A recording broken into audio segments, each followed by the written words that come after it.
Hello and welcome to the Pedders Suspension and Breaks Outer East Football Netball Show, brought to you by Gameface. I'm Aidan Miller, and joining me in the studio is Steph Barkers. Good afternoon, Steph. Good afternoon, Aidan. Another exciting weekend. We have semi-finals, we have prelim finals. It's like the peak of the season. It's so good. Things definitely starting to head up now in the Outer East. Coming up in episode 23, we'll bring you all the latest news from across our competition. We have game day interviews galore. Aidan had a chat with Wandin's Kyah Kimpton, Olinda Ferny Creek's Josh Wallis, Emerald's Krista Tomlinson, and Monbulk's Josh Spencer. We talk all things finals, we review last week's games, and we also look ahead to this week's games on Saturday and Sunday. And of course, a huge thank you to Pedders Suspension and Breaks, partner of the Outer East Football Netball Show. Well, first up, making news this week, we would like to congratulate Seville Football Netball Club's head netball coach, Alex Bergerman, who's been appointed as the Hawks female reserves coach for 2026. Alex is a Seville Premiership coach, has been involved with the OEFN rep teams in the Netball Victoria Association Championships, and has been a 2025 SSA Sports Coach of the Month winner. So this appointment is very well deserved. Well done, Alex. Yeah, absolutely. Congratulations, Alex. That's awesome. We also have way more congratulations to give out today because we have also selected our August Coaches of the Month. So thanks to SSA Sports, these guys receive a $100 voucher, which will get them some new equipment to help with training and game day. So thank you so much to SSA Sports. They've been a huge supporter of all our coaches this year. So for junior football, we've got Lockie Taylor from Olinda Ferny Creek. For open netball, we've got Matt Cook from the Pakenham Lions. Junior netball, Sarah Scan from Alexandra. For women and girls, it's Scott Stevens from Emerald Football Netball Club. For under 18s footy, it's Luke Barclay from Hillsville. And seniors, Matthew Cunningham from Monbulk. Congratulations to our August Volunteers of the Month. These volunteers will also get a $100 voucher to spend at Rochford Wines, and those are as follows: David Ball from the Yarra Glen Football Netball Club and Peter Donald from the Monbulk Junior Football Club. Yeah, well, the congratulations don't end there, Aidan, because as I said, there is a lot of great news going around at the moment. So I also want to congratulate Fiona Kerwin, who is our August Community Photo of the Month winner. She took a great shot, and she's our last winner of the year, as is everybody else. So not only to these guys in August, but to everybody who has been recognised this year across volunteers, coaches, photographers, congratulations. We know these clubs don't run without you, and you're all amazing. And speaking of volunteers and coaches, I also wanted to recognise that our first ever Community Awards night is coming up on Monday. So this is sponsored by MS Group Australia, who you can see on these mini footies here.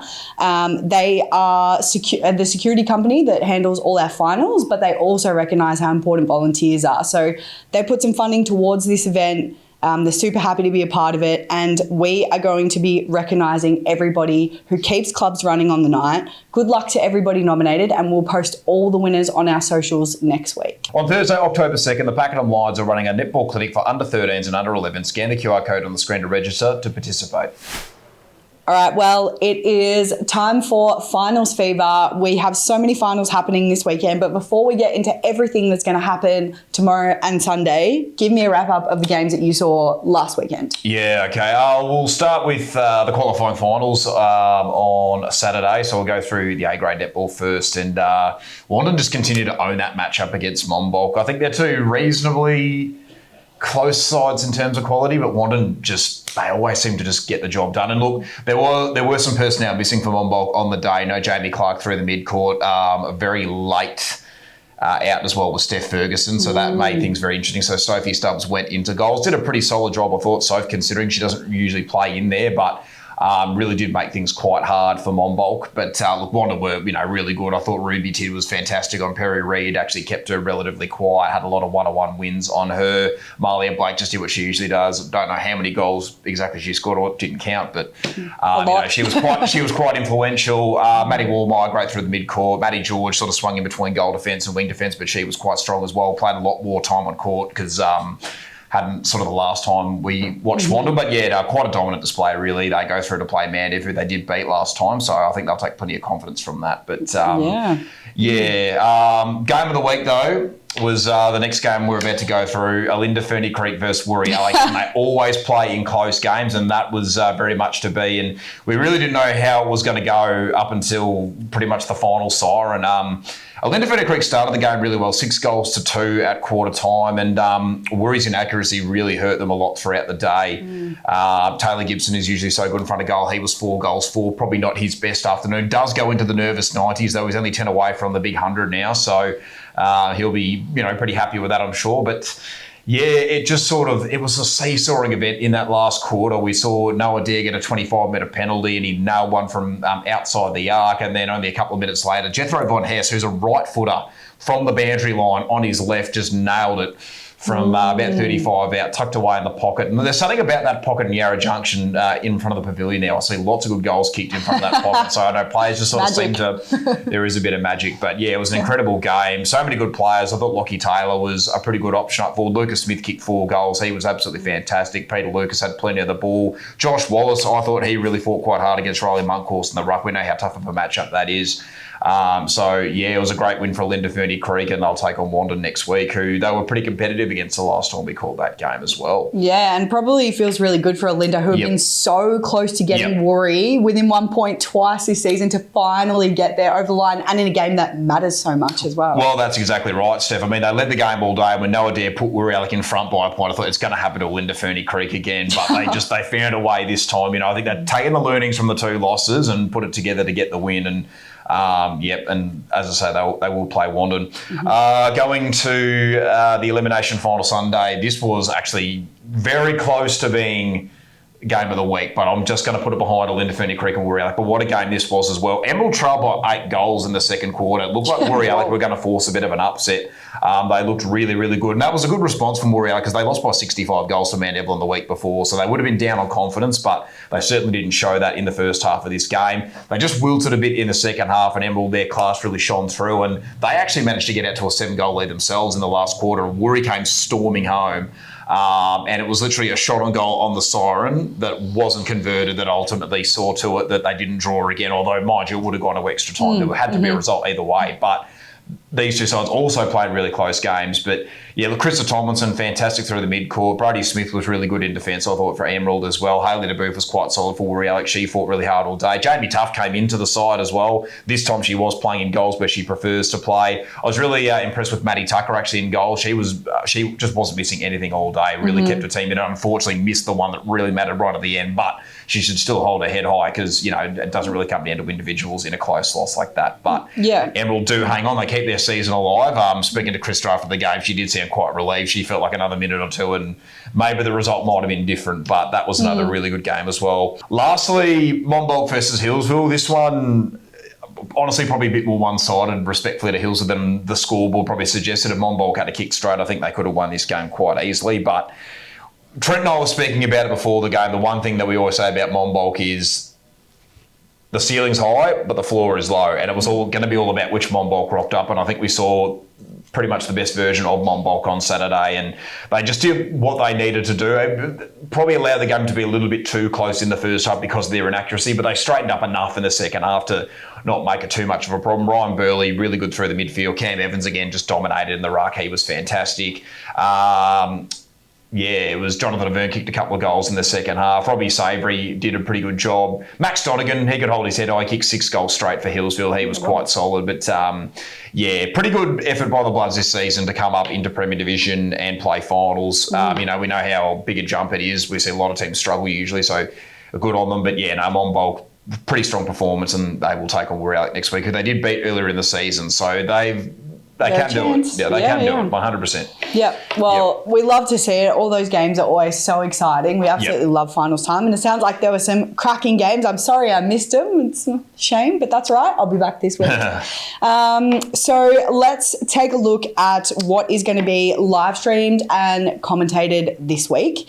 So, of course, on Saturday, we will have the A-grade netball, which is a prelim final, Division 1. Pakenham versus Warburton Millgrove. We know these two sides have been amazing all season. I'm very much looking forward to that game. We'll have a men's prelim final, Warburton Millgrove and Pakenham. So actually the same two sides. And again, have been neck and neck all year. So another super exciting matchup. We also have the men's semi-final, Wandin versus Olinda Ferny Creek. That one will be covered by the local footy hub team.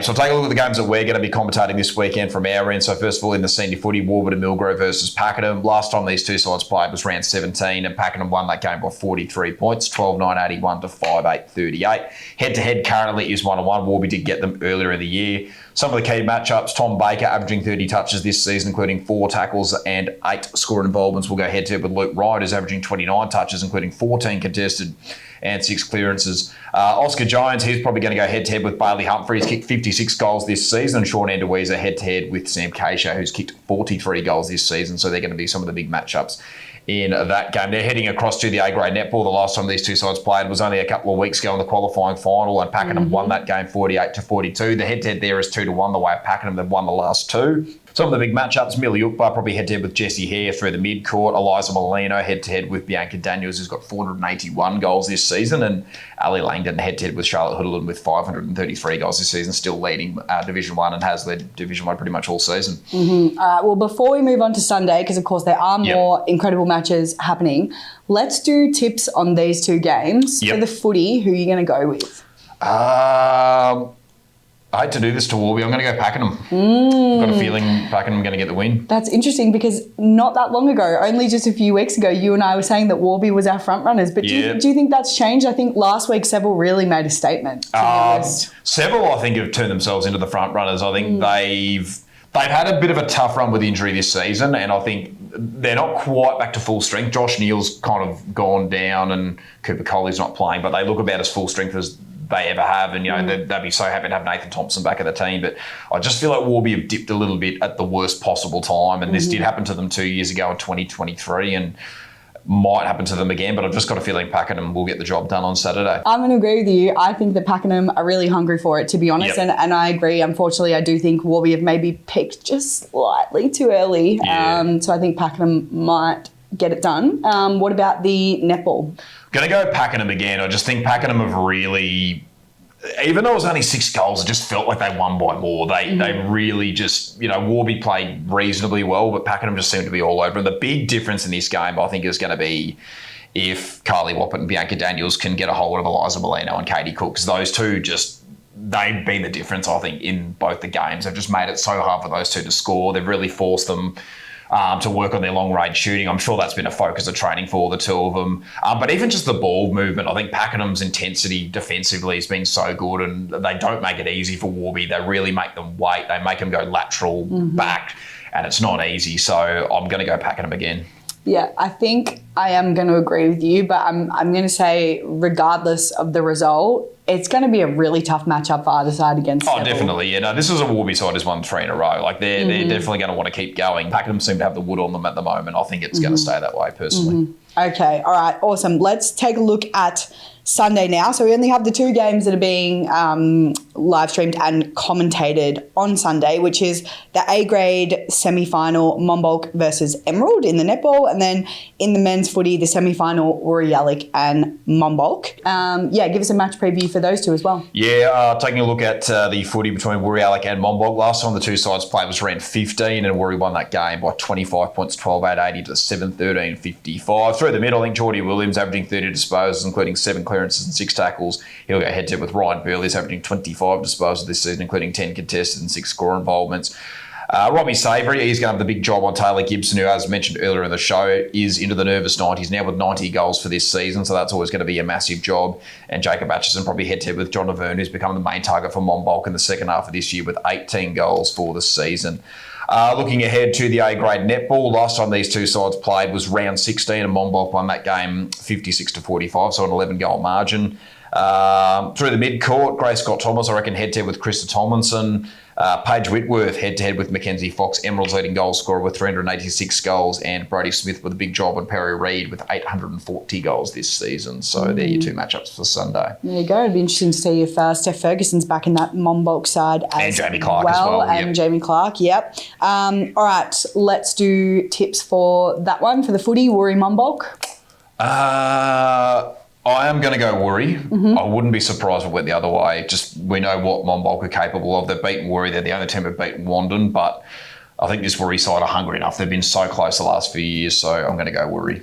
I am going to agree with you. I think I will go Woori as well. However, I do think it might be a bit of a struggle from there, just with Olinda and Wandin being the other two that are in the conversation. Going to be tough. Definitely, Monbulk and Emerald.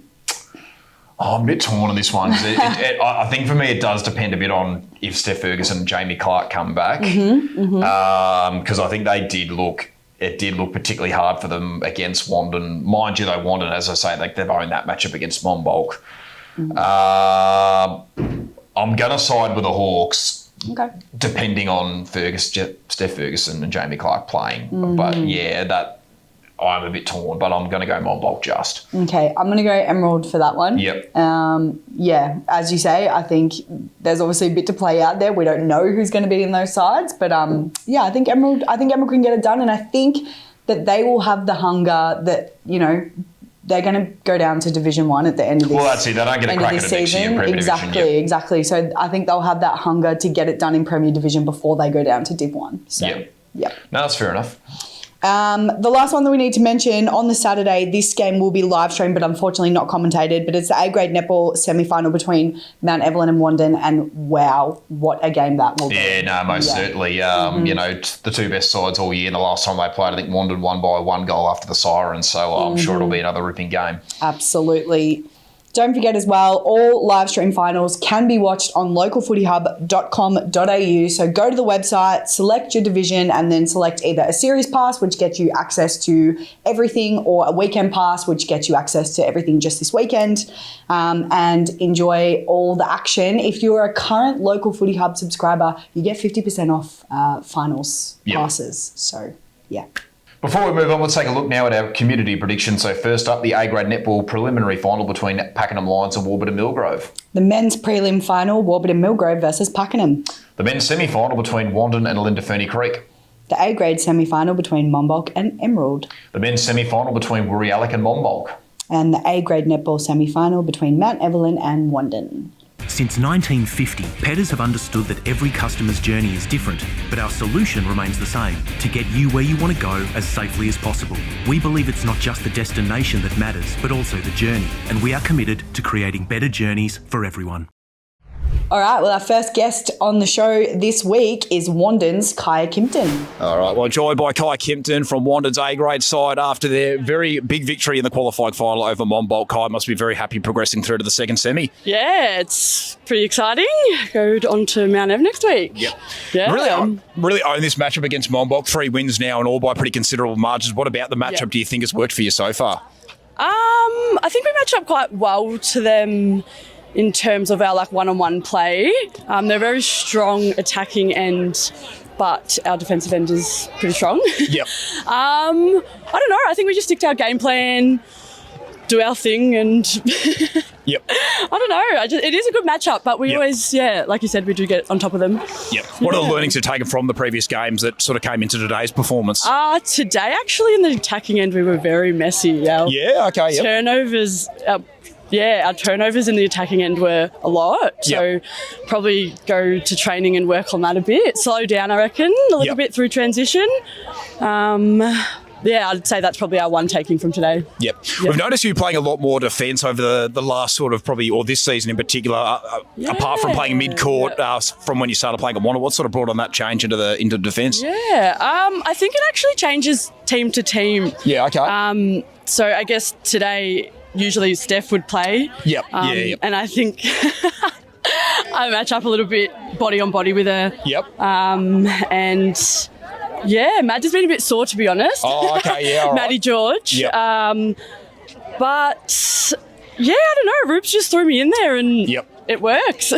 Speaking of Steph Ferguson, of course, she didn't play today, so I'm guessing that was a bit of an interesting one because you would have been planning to play on her and then had to play on Sophie Stubbs instead. I did. So I actually was watching even our live stream back from round 3. Yeah. And I was watching Steph and I had my game plan and then, whoa, she's not there. So, but Sophie actually did well, to be honest. Yeah, I think she had a very good game for sure. Yeah. This is your third season now with Wandin after coming across from Woorialloc. Have you enjoyed your time with the dogs so far? I loved it. The girls are just unreal. The team morale is something that we probably pride ourselves on here at Wandin. We're all best friends on and off the court, and we take that on and off the court. So. Yeah, love them. Yeah, looking ahead to Mount Evelyn, it's a 1-on-1 ledger so far. They got you pretty comfortably in round one, but then it was apparently a goal after the siren to win the game last time. What are the learnings you're taking from that game that might serve you well next week? Learnings from that game. I'm trying to think when that was. It was round 10. Round 10, yeah. To be honest, it's our first quarter. So, just go out there strong, do our thing, and, sometimes it's a bit of a mind game. Don't overthink it. Yep, no, fair enough. Yeah. So going out in the prelim last season, grand final loss in 2023, is that going to be the fuel to maybe get the job done this year in 2025? We're pretty hungry. Yep. We definitely want that. But I guess Mount Ev as well, they want it more probably too, coming off the grand final loss. But just don't overthink it and do our thing. We want it, but it's game by game, step by step. So yes, we want that trophy, but don't think of it just yet. Got to get there first. Kyah, thank you so much for joining us, and good luck for next week and the rest of the season. Our second guest on the show this week was Josh Wallis from Olinda Ferny Creek.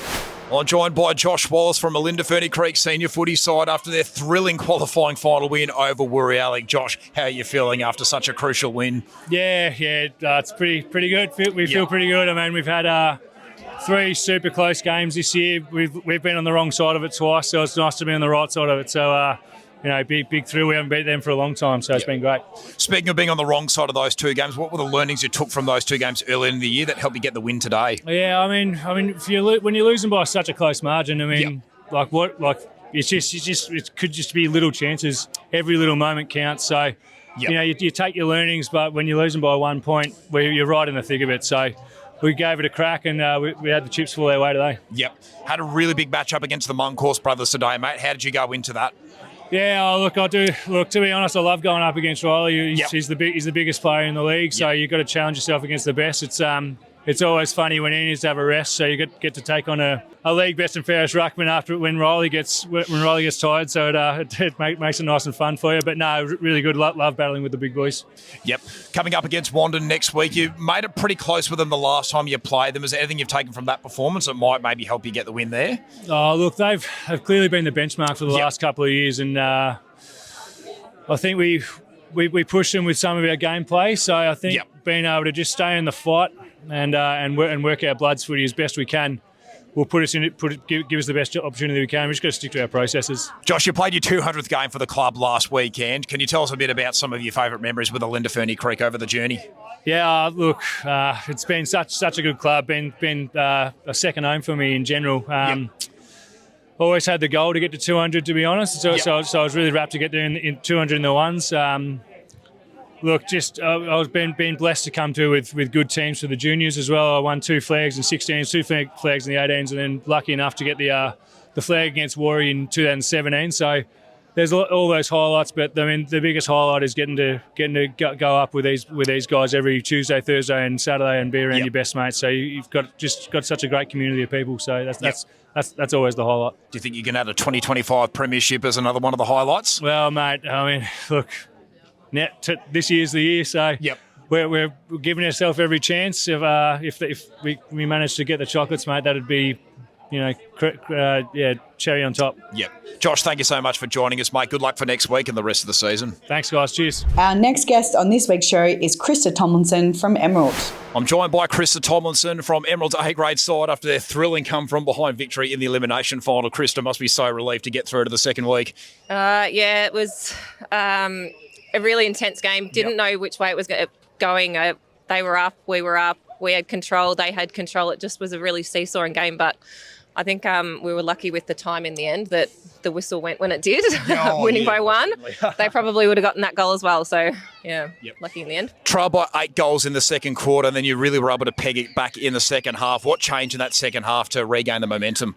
I think a few defensive changes. So Casey has been playing a lot of goal defence this season.